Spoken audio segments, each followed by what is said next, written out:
আসসালামু আলাইকুম প্রিয় দর্শক মন্ডলী। বাড়ি এক লতিরাজ কচু, আর এই বাড়ি এক লতিরাজ কচু বিষয়ে কিছু আলোচনা করব। বাড়ি এক লতিরাজ কচু লাগানোর নিয়ম, কি সার ঔষধ দিবেন সে বিষয়ে কিছু আলোচনা করব। বাড়ি এক কচু আপনারা লাগাবেন যেগুলো নিচু জমি, এসব জমিতে আপনারা বাড়ি এক লতিরাজ কচু চাষাবাদ করবেন।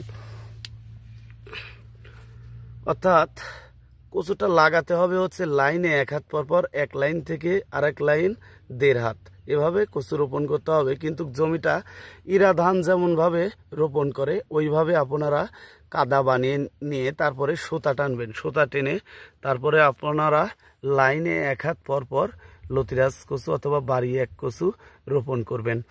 আর কচু রোপণ করার ডিএপি সার, ইউরিয়া সার এবং দস্তা ব্যবহার করবেন, কারণ যত দস্তা ব্যবহার করবেন লতিরাজ কচুর গাছ তত মোটা তাজা হবে, তেমন লতি বৃদ্ধি পাবে।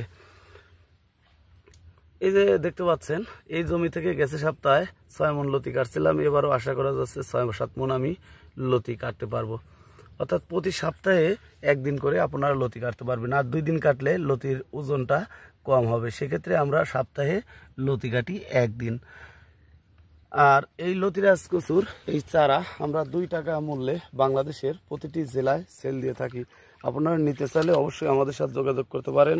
আমরা বাংলাদেশের প্রতিটি জেলায় এই লতিরাজ কচুর চারা সেল দিয়ে থাকি। ভালো থাকবেন, সুস্থ থাকবেন। আসসালামু আলাইকুম।